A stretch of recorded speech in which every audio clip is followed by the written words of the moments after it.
प्रेमकर जी, केजरीवाल जी ने दिल्ली के मुख्यमंत्री पद से इस्तीफा दिया है, क्या लगता है कि हरियाणा के सीएम बनेंगे वो? क्योंकि आपकी पार्टी की तरफ से अभी भी सीएम का नाम अनाउंस नहीं हुआ था, तो क्या वो हरियाणा के सीएम होंगे? देखो, ऐसा कोई भी इस तरह का कोई आइडिया नहीं है, कोई इस तरह का कोई विचार नहीं है, क्योंकि अभी दिल्ली के जब माननीय सुप्रीम कोर्ट ने बेल दी तो उसमें काफ़ी तरह की कंडीशंस थी, काफ़ी रेस्ट्रिक्शंस थी, जिसके चलते मेरे को लगता है कि उनको अपनी ड्यूटी निभाने में प्रॉब्लम आती। और दूसरा क्या है, हरियाणा में इलेक्शन है, हरियाणा में कैंपेन करनी है, तो सीएम होते हुए उनको कैंपेन में भी जाने की फिर बहुत एक्सटेंसिव कैंपेन हमने करनी है, तो इसलिए जो है इस्तीफ़ा देना ही ठीक समझा, क्योंकि इतने रेस्ट्रिक्शन में काम करवाना एक बहुत बड़ी मुश्किल, इसलिए आतिशी जी को जो है सीएम बना ताकि एक फ्री हैंड से वो अपना काम कर सकें। लोकसभा चुनाव में कई बड़े नेता आम आदमी पार्टी के जेल में थे, लेकिन हरियाणा विधानसभा चुनाव में सभी नेता बाहर हैं, तो क्या लगता है कि हरियाणा आम आदमी पार्टी की होगी? हरियाणा अब जो है केजरीवाल जी के बाहर आने के बाद हरियाणा जो है आम आदमी पार्टी की ही होगी। पंचकुला कौन से लीडर आ रहे हैं आम आदमी पार्टी के? पंचकुला में अरविंद केजरीवाल जी तो आएंगे, बाकी देखते हैं और 2 सीनियर लीडर उनके साथ। सर, कोई तारीख नेक्स्ट वीक में प्लान हो जाएगा, कोई अभी तो 2 दिन पहले तो आई हैं, तो अभी उनका जो भी शेड्यूल बनता है पूरे हरियाणा का, उसके बीच में पंचकुला भी रहेगा। मैंने रिक्वेस्ट भेजी हुई है कि अरविंद जी को यहाँ पे ज़रूर आना। हरियाणा में सबसे हॉट सीट माना जाता है पंचकुला, लोगों का कैसा रिस्पांस मिल रहा है आम आदमी पार्टी को? इस वक्त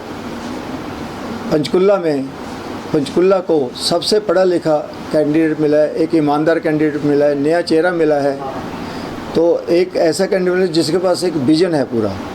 तो जो दोनों पुराने कैंडिडेट है, उन दोनों को जनता ने देखा हुआ है, उन्होंने अपने टर्म्स ली हुई है और उनको सबने उनका काम भी देखा है। मैं किसी भी तरह का पर्सनल कमेंट नहीं देता, लेकिन कांग्रेस को भी देखा, भाजपा को भी देखा, अब आम आदमी पार्टी को देखने की बारी आ गई। 16 विधानसभा चुनाव में पंचकुला में कांग्रेस और बीजेपी का राज रहा है, क्या इस बार चेहरा बदलेगा, पार्टी बदलेगी? इस बार आम आदमी पार्टी ही आएगी। आज ही आप नोट कर लो कि आम आदमी पार्टी की सरकार बनेगी। आपकी प्राथमिकताएं क्या क्या रहेंगी? हमारी प्राथमिकता क्या है कि जो हमारा नाम ही आम आदमी पार्टी है, तो हम आम आदमी पार्टी के लिए काम करेंगे। जो भी आम आदमी के मुद्दे हैं पंचकुला में, जैसे बिजली, पानी, शिक्षा, स्वास्थ्य, कॉलोनियों की समस्या है, गांव की समस्या है, आशियाना के जो फ्लैट्स की बहुत समस्या है, खड़ग मंगोली की समस्या है, रोड की समस्या है, और यहाँ पे जो स्कूलों का बुरा हाल है, ये सब पे काम करेंगे। और साथ में यहाँ पे मेडिकल कॉलेज का, यूनिवर्सिटी का और अच्छे स्कूलों की मेंटेनेंस का जो काम है वो करेंगे। वन इलेक्शन को मंजूरी मिल गई है, क्या करेंगे सर? देखो, ये नेशनल मुद्दे हैं, इस पे नेशनल पार्टियां जो है, जो भी मंथन होगा, जो भी सबके मिलके एक डिसीजन होगा, उसको सबको मंजूर करेंगे। राम कोविंद की अध्यक्षता में मंजूरी मिल गई है? नहीं, ऐसे मंजूरी मिलने से कोई कानून नहीं बनता। कानून तो पार्लियामेंट में आएगा, पास होएगा, उसकी फिर एक जुडिशियल स्क्रूटिनी होएगी, उसके बाद जाके कानून बनेगा। एक कमेटी ने ओके कर दिया, उससे कानून नहीं बन जाता। आपकी रैलियों में सुना जाता है कि आप कहते हैं कि इलेक्शन में दारू नहीं बटेगा। बिल्कुल नहीं बटेगा। आपको क्या लगता है कि क्या शराब बांटकर पार्टियां वोट इकट्ठी करती हैं? देखो, परसेप्शन, मैं किसी पे दोष नहीं देखता, मैं किसी को नहीं कहता कि बांटते हैं, लेकिन एक जनरल परसेप्शन ये बनी हुई है सारे देश में कि जी इलेक्शन से 2 दिन पहले तक पूरे के पूरे पेटियाँ खुल जाती हैं। आपने भी सुना होगा। तो मैंने तो कभी बंटते नहीं देखी, ना मैंने कभी शराब का हाथ लगाया। मैं शराब नहीं पीता, चाय नहीं पीता, सिगरेट नहीं पीता, तो मेरे को तो इन चीज़ों का नहीं पता। लेकिन जो एक परसेप्शन है वो ये है कि गरीब तबकों से जो है कॉलोनियों में, गांव में, ये लोग जो पॉलिटिकल पार्टियां हैं शराब के पूरी तरह लहर वो कहते हैं बहा देती हैं। तो वो मेरा कम से कम इस बार एक गारंटी है कि हम एक भी बोतल शराब की नहीं बांटे, कोई साड़ी नहीं बांटे, कोई चीज़ नहीं बांटे। अगर हम बांटेंगे तो अपना प्यार बांटेंगे। साल के विपक्ष में बैठे चंद्रमोहन जी कहते हैं कि मैं 48 घंटों में नशा खत्म कर दूंगा पंचकुला से। आपको क्या लगता है कि बहुत अच्छी बात है, अगर वो नशा करता है इट्स वेलकम। पहले जीत के तो आए ना, उसके बाद ही नशा खत्म करेंगे। सर, एक एसवाई का मुद्दा जो है हर एक चुनाव में ही उठता है, तो अभी पंजाब में भी सरकार है, दिल्ली में भी है, तो क्या यदि हरियाणा में भी आएगी तो क्या तो क्या उसका देखो ये कई मुद्दे हैं, बहुत सेंसिटिव मुद्दे हैं। इंटरस्टेट जो मुद्दा होता है उसका सोल्यूशन जो होता है बहुत सोच समझ के और सबको साथ लेकर करना पड़ता है। तो इसमें सुप्रीम कोर्ट भी इन्वॉल्व होती है, सरकारें भी इन्वॉल्व होती है, किसान भी इन्वॉल्व होते हैं और एक सेंटिमेंट भी इन्वॉल्व होते हैं लोगों के।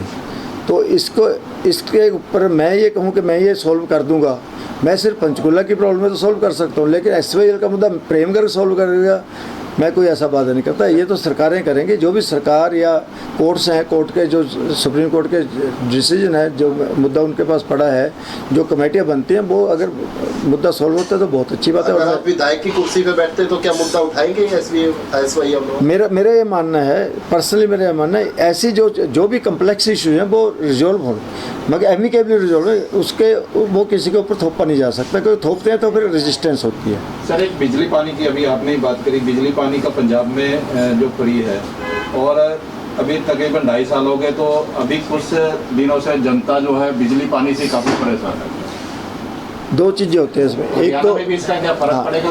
दो चीज़ें होती है, एक तो अवेलेबिलिटी ऑफ पावर होती है, तो वो उस पर कई फैक्टर्स इन्वॉल्व होते हैं कि आपको पीछे से बिजली मिलती है। जैसे चंडीगढ़ में बिजली का अपना कोई प्लांट नहीं है, सारा का सारा बिजली खरीदती है। अब वो किस रेट पे खरीदती है, अवेलेबिलिटी गर्मियों में कितनी होती है, सर्दियों में कितनी होती है, तो ये जो अवेलेबिलिटी ऑफ पावर है ये कई फैक्टर्स पे वो करती है, डिपेंड करती है। लेकिन रेट का जो है, रेट जैसे फ्री बिजली की हम बात करते हैं 200 यूनिट या 300 यूनिट, वो स्टेट गवर्नमेंट दे सकती है और देती भी है। हमारी दिल्ली में भी हम दे रहे हैं, पंजाब में भी हम दे रहे हैं, और जो हरियाणा में भी बिजली का जो है, अगर हमारी सरकार देती है 200 या 300 यूनिट जो भी हो वो फ्री देगी, ये हमारा वादा है। हाँ, उसके पीछे के लोग कहते हैं कि फ्री बीज हैं, रेवड़ी हैं, ऐसा कुछ नहीं है। बाकी सरकारें को अभी आज मैं सुन रहा था कि कोई कह रहा था कि 500 रुपये का हम सिलेंडर कर देंगे, हम ये कर देंगे वो। हाँ, तो बेसिकली क्या है, मेरा ये मानना है कि गरीब को अगर बिजली और पानी फ्री मिल जाए तो उससे उसका काफ़ी हद तक एक बर्डन ख़त्म हो जाता है। 200 यूनिट या 300 यूनिट का कोई बहुत बड़ी बात नहीं है, क्योंकि एक गरीब के लिए एक लट्टू और एक पंखा चलाना ये सबसे, अगर उसका पैसा नहीं भी है तब भी उसको बिजली तो चाहिए, इतनी बिजली तो चाहिए कि वो पंखा और अपना लट्टू जला सके, बल्ब जला सके। तो इतने के लिए 200 यूनिट उसको फ्री कर दो। ऐसे पानी का है, अब अगर उसके पैसे नहीं है तो इसका मतलब नहाने कोई पड़ोसी के घर तो जाएगा ना, उसको पानी तो चाहिए। तो 20 लीटर जो 20 किलोलीटर पानी है वो फ्री हो जाए, उसका लग रहा है उससे ज़्यादा वो कंज्यूम करता है, उसका जो भी रेट लग रहा है वो लगे। सर एक रोजगार की बात करते हैं, युवा पंचकूला, हाँ बिल्कुल मैं जो है रोजगार मतलब ना के बराबर है।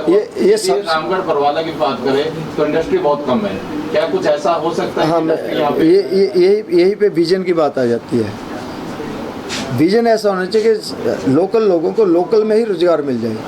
ऐसे इस तरह की स्कीमें बने, इस तरह का, क्योंकि गवर्नमेंट की नौकरियां देने से रही, गवर्नमेंट के पास नौकरियां नहीं होती, इतने जो अनएम्प्लॉयमेंट है, तो इसके लिए नौकरियों के लिए मौके क्रिएट करने पड़े, नौकरियों के लिए सोर्सेज बनाने पड़ेंगे। उसका तरीका क्या है? बिजनेस, फैक्ट्रियाँ लगे हर गांव में, हर क्लस्टर ऑफ गांव में फैक्ट्री लगे, ताकि वो उस गांव के बच्चों को, उस क्लस्टर के गांव के बच्चों को वहीं पे 100, 200, 300 बच्चे होते हैं, तो उनको वहीं पे अगर नौकरी मिल जाए। और वो उस फैक्ट्री से इंडायरेक्ट एम्प्लॉयमेंट बहुत होती है, जैसे ट्रांसपोर्ट का हो जाएगा, मार्केटिंग का हो जाएगा।